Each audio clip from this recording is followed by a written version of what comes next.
Hello, you're listening to Hibs Talk. I'm your host as always, Gav. Joining me today is Liam. Hi. Murray. Hello. And Craig. Good evening.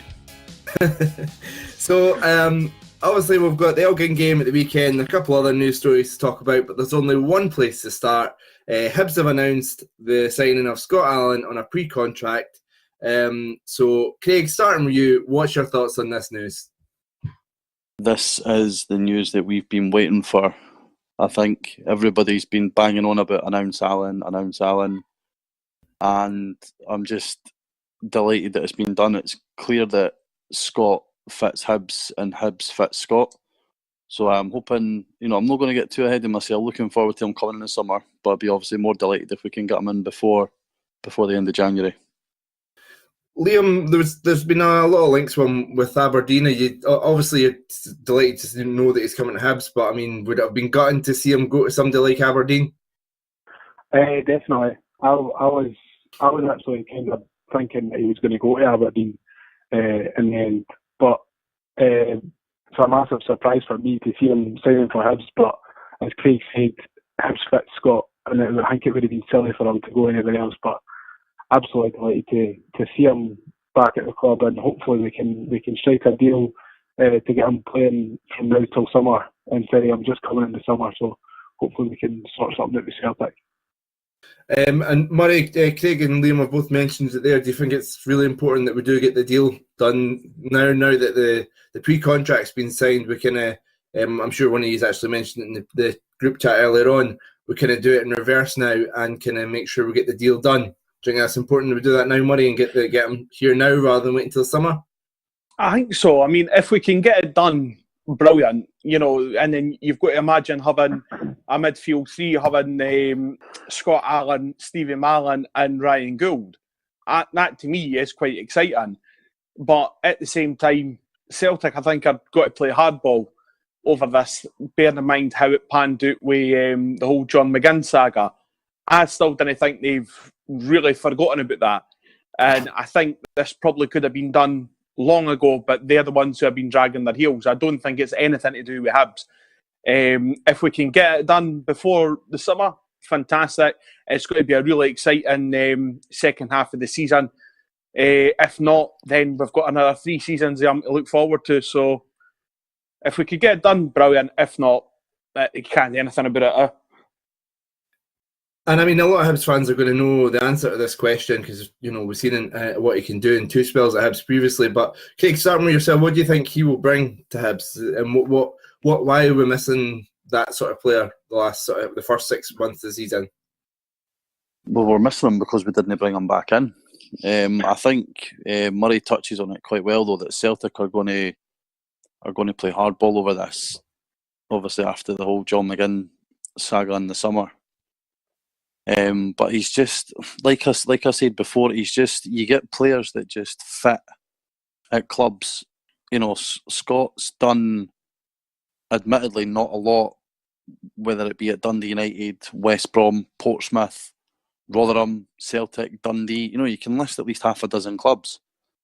But the 18 months that he's played for Hibs, he's been an absolute standout. Don't know if it's the environment, that was started by Stubbs and carried on under Lennon, but it's clear that he's just, he's such a talented player, and he's now at the point where 27-year-old. This contract will take him up to his 30, so you could quite conceivably see him being at Hibs for longer than the 3 years that he's initially signed up for. But he just gives us something completely different in the midfield in terms of his creativity. Stevie Mallan's no that kind of player. Bartley's no, Milligan's no. There seems to be this weird obsession with turning Horgan into a central player, and I think you'll see the best out of Canberra and McLaren going into the second half of the season as well. This is been a, especially after the last couple of weeks, especially with me saying last week, fans getting tetchy, being announced signings, we're so unprofessional, we're this, we're that. Clearly the club know what they're doing, and like you say, doing it in reverse. We've got Scott in now for the summer, and now we look at getting him in January, whereas before I would have expected us to get him on loan for these 6 months, and then in the summer when he's played well, somebody else will nip in and steal him. And Liam, Craig mentioned it there with he's saying about we've tried to play other people in that position. We obviously had Heinemann coming in. We've tried to play Horgan centrally. Mallon's had to try and change the way he plays. Do you think other players? Obviously this will benefit the likes of McLaren, Canberry, whoever else was saying up top. But do you think other players in the midfield will be able to concentrate on doing what suits them best rather than to fill that role if we're able to get Allan in, and obviously with Gould coming in as well? 100%, because I think what we've been trying to do the first 6 months of the season is trying to find a player who can replicate what Allan brought to the squad last season, and it's just not worked. Whether it be playing players out of position, putting too much faith in players to be able to have that much creativity like Stevie Allan, and like putting Daryl Horgan in the middle when he should really be out wide. I think it's going to benefit the midfield a lot as well, just to get them all back into position. And when Milligan comes back in, if he does the dirty work just in front of the back four, then I'll let Scott Allan and Stevie Allan push on and go and play. So I think it's going to be brilliant for the midfield anyway, and like you said, for the strikers as well, because they've not really been hot on form this season. I think it's going to benefit them as much as it'll benefit the midfield, because Scott, we know what he can do. He can find anyone with a pass, and he'll create a lot of goals this season, or next season, like he did last season. And finally, on Scott Allan, Murray, you mentioned about Celtic playing hardball because of the McGinn saga. Do you think it could be in their best interest, though? They're trying to have quite a big January window in terms of bringing players in. Do you see them maybe thinking, he's going to Hibs anyway? They might try and get money from us, but surely they do want somebody taking up wages for the next 6 months. So surely it is in their best interest just to get offload them, no? Well, surely so. I mean, common sense would dictate that, because, as you say, I mean, Scott Allan's just got to sit on. Well, he's not even got the bench for the last 6 months of the season if he doesn't come to us. So surely it would be, I don't know what kind of wages on at Celtic, but obviously it'll be a sizable one. Is it going to benefit Celtic, obviously, paying him that till the summer? No. And from a business point of view, it's definitely not going to happen. So surely it would be in their best interest just to say, Ken, what, away you go, we'll rip up your contract. That was something obviously that was said at the start of the window, that Brendan Rodgers was prepared to rip up his contract and let him be on his way. Again, common sense has got to prevail here, but it is Celtic. They're obviously not happy with Hibs for not getting their own way where John McGinn was concerned. Hibs were more than within the rights to play hardball where John McGinn was concerned, and ultimately actually got the player a better deal by doing so. So whether they play hardball with us, it doesn't really matter, because, as I say, we've got him coming in the summer anyway.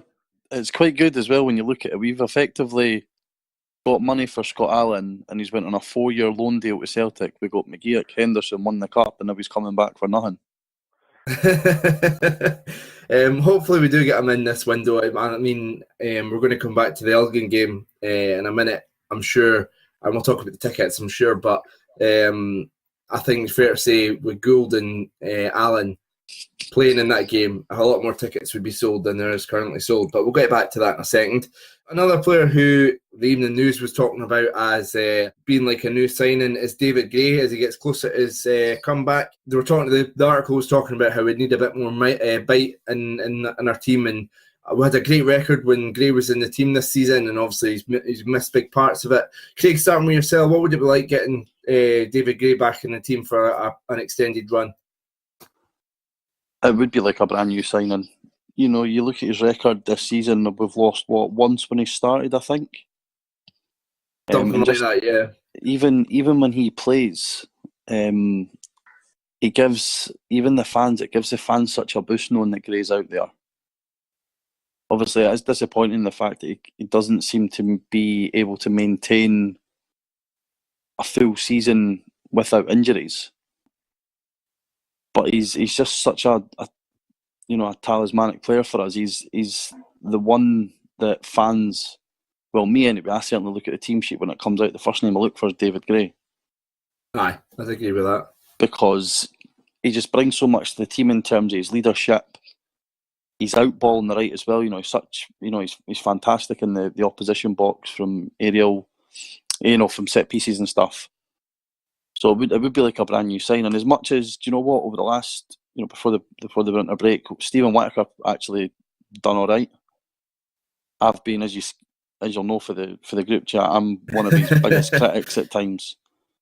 But he's done well in deputising for David Gray. But no, it would be great to see him back out there because we need him. And we've missed him when he's been out. Aye, and I think one of our callers last week, Darren, sort of mentioned that we really need another leader in the team, and I think one of the reasons he was bringing that up was because of David Gray's injury. Just sort of extending on what Craig said there, Liam, do you really feel that we do need more leaders on the pitch at the moment? I think so. Yeah, I mean, we've been a bit floppy at times throughout the season. No one's really taking the team by the scruff of the neck on the park. Hamlin's obviously tried to, and then he's been injured and out.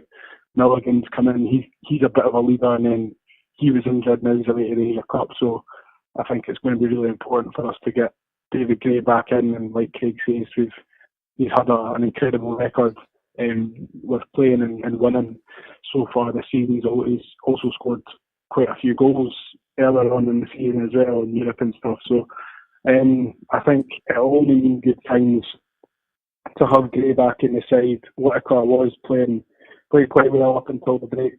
I'm not a big fan of Whittaker personally, but I think David Gray's got a lot more to offer going forward and coming back.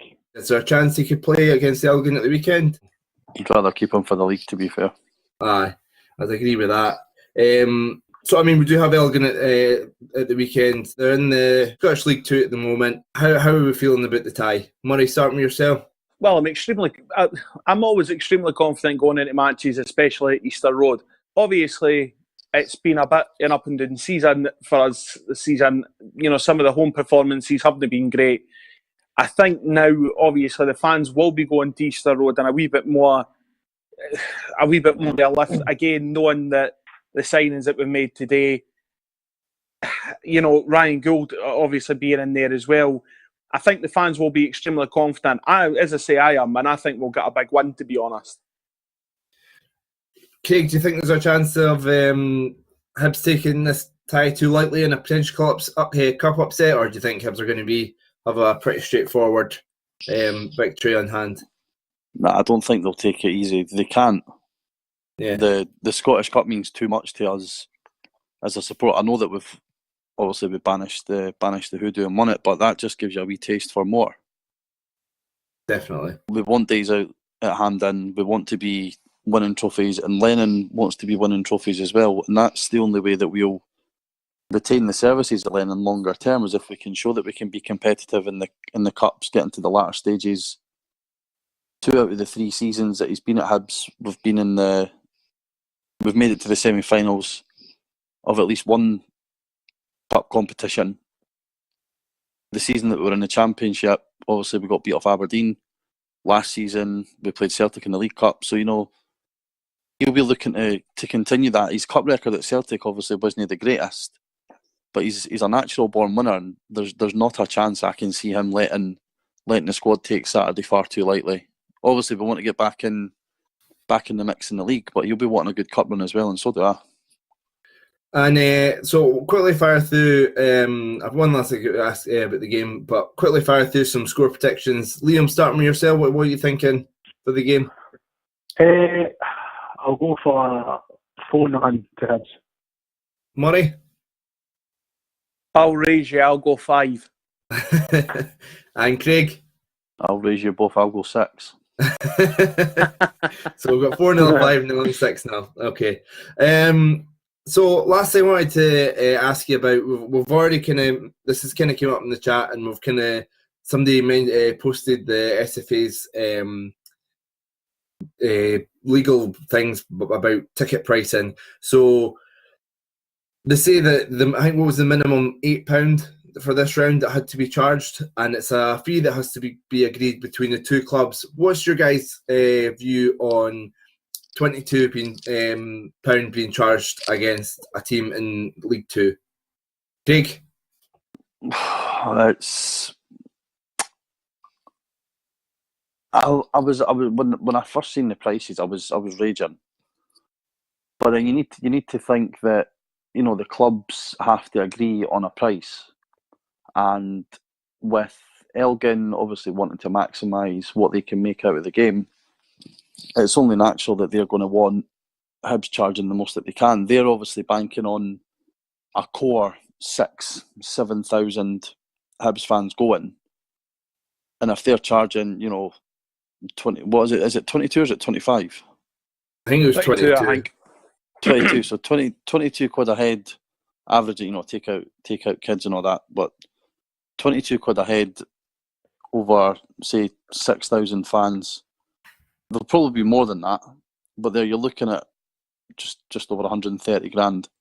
If it's a tenner and Hibs get 10,000, it's 100 grand. So they're missing out financially by doing that. So I can understand why there is frustration for the Hibs support over it, but the two clubs have to come to an agreement. Hibs are obviously more flexible because we're no going to be, you know, making a lot of money out of it. They're the ones that want the big payday, and they've probably done the right thing for themselves by it. But I still disagree with that. I still think in these early stages of the cup, you should be looking at tenner, especially it's the first. A lot of people will still have not been paid after Christmas as well. Yeah. If you're unfortunate enough to be in a position where you get paid at the end of the month, and you know, where a lot of these businesses get paid, they pay staff before Christmas, and then you get people waiting a 5-6 week month. It's not really good enough, but I can understand why they went down the route that they have. Liam, Craig's been very diplomatic there. Have you got a more aggressive response from me, or would you agree with everything that Craig said? I'm just glad Craig was doing the Suns, because I can't count that quick. No, I agree with what he says. I think it is a bit much to ask Hibs and Elgin fans to fork out 22 quid for a game. I mean, I would assume that most Elgin fans would pay whatever to come and see their team play at Easter Road, same as if it would be at Tynecastle or Ibrox, Celtic Park. But yeah, I do agree, it is a bit much, but you can understand where the clubs are coming from. Murray, what's your views on it? I think the guys have hit the nail pretty much on the head, to be honest. I think obviously it's a bit steep, £22 against Elgin City at home. You know, regardless whatever way we want to look at it, it is steep. But clubs, well, certainly Elgin, they're obviously want to maximise everything. So I can't really be angry at a team for League Two wanting to make money. Do you know what I mean? So I don't agree with it, but I'm still obviously got to pay £22 to go and see the game. I think it's. I mean, I don't know if this is a bit left field, but for situations like this, when you've got the so-called heavyweights coming into the cup at this round, ourselves, Hearts, Aberdeen, Rangers, Celtic, and all that, you know, these games, obviously, it's pure luck of the draw. But what about a way of, when this happens, discussing with the clubs, do you know what, we'll come to you. I'm sure a lot of Hibs fans, you know, 2,000-3,000 Hibs fans would have liked to go up to Elgin for the day. Get the game on the telly. You could have it, you know, spread across the whole weekend.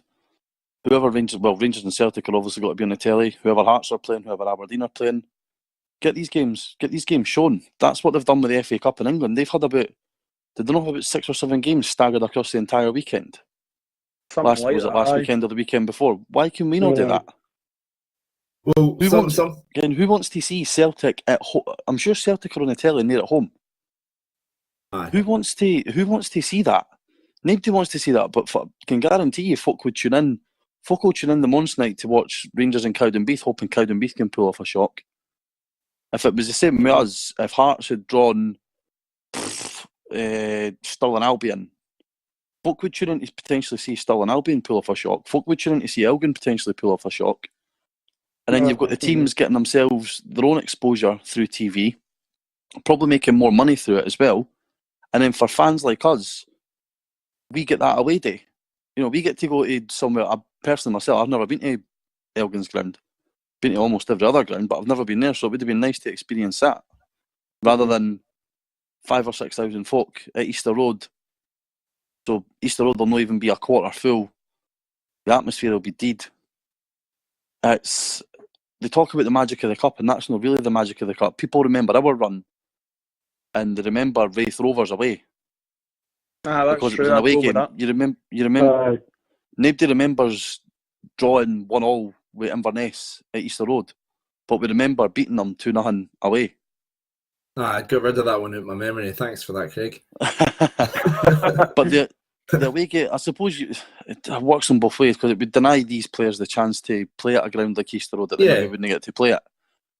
It's something that I think they've mentioned for the FA Cup third round. I think they'd mentioned about looking at implementing something where, although these big teams come in at that point, you couldn't play somebody in the same division as you, and the team in the lower division were always at home. And just implementing those two simple things would lead to a lot of the stuff you're talking about. And then obviously you could look into the likes of the TV deals and things like that to make sure that there's all the exposure, and that way the likes of Elgin and that are getting the money. And I'd love more places to. Obviously, it's no great being away from home, but it'd be great to have more places to go and tick off the list for. That's where we've been to. I suppose it would, going down that route would take away the magic a wee bit. Obviously, because then it would look like it was staggered to let the big clubs get through. That run that we went on, we played Wraith, who were, Wraith were in the same division as us at the time, and then the other three clubs that we played on the way to the final were on the division above. Mm-hmm. So it's one of those things. I would like to see. Like, I'm just selfish. I'd prefer a game away from home rather than a game at home at this stage in the cup. But we'll see what happens come Saturday. I just want us to get through, get Hearts in the next round, pump them out, and then see where we go for there. Liam, what do you think with the implications like they were saying about the FA Cup? Would that help, do you feel? I think it would. It would give the smaller teams in the lower leagues a chance to have a glamour tie instead of, playing and getting put out against teams in their own league and such. Especially teams in League Two. If a team like Elgin managed to get a Celtic, a Rangers, Hibs every year, then obviously it would generate a lot more money for the club as a whole, just off these one-off games. And you never know, if they manage to pull off an upset, it could be one of these ones that we're talking about for years, like how Inverness went to Parkhead and beat them all those years ago and stuff. It's just going to be one of these results that goes down in history at these clubs. But I think with the implications that the FA Cup is putting in, I think the SFA should maybe sit up and take note and maybe take a leaf out of their book and see if they can redo the Scottish Cup in a way that helps out the younger teams, the smaller teams, and makes it a little bit more interesting for the viewers. The younger teams, why we want to help Rangers? Aye. Even the little changes they've made, like I think like now when FA Cup, if it goes into extra time, you can use a fourth sub. Just little things like that, just little changes. And saying that, did they not do that in the Scottish Cup this year? Maybe I'm talking nonsense. I think they did. I'm sure we brought somebody on that in the League Cup. Against Aberdeen. We played Aberdeen. Ignore that. I'll forget to edit that out, but it's fine. So finally, guys, so we've got Elgin on Saturday. I'm going to try and squeeze in a podcast on, I think, Sunday night to kind of preview the Motherwell game. But just quickly, coming from you three guys, I'll run through you all. If you could say a one sentence to Petrie and Leanne and the board and that to get Scott Allan now, what would you say? Murray, I'll start with you. What would you say to Leanne and Petrie and that? Just do it. Get it done. Craig? Just effing do it. Get it sorted. Get him in the door. Get that scarf above his head with Allan 23 on the back of his jersey. Just do it. Liam? I think I would say, please, Leanne, I would be very, very happy if you managed to sign him now. Aye. Very No Euro, though. We diplomatic still and, don't like and, Euro. and nice at the end. Yeah. Aye, hopefully we can get that one done. Hopefully when we come to preview the Motherwell game and look back at the Elgin game, Scott Allan's a Hibs player at that point. And we're looking at the rest of the window to see who else we can sign. So thanks for coming on, guys. Appreciate you taking the half an hour chat. Cheers, Murray. Thank you, mate. Cheers. Cheers, Craig. Cheers, mate. Thanks, Liam. Thanks very much, Kev. Right, thanks for listening, folks. Thanks for listening, folks. Make sure to subscribe wherever you find your podcasts and find us on all the social media platforms. Just search at HFC Talk. Thanks again, folks, and we'll speak to you next week.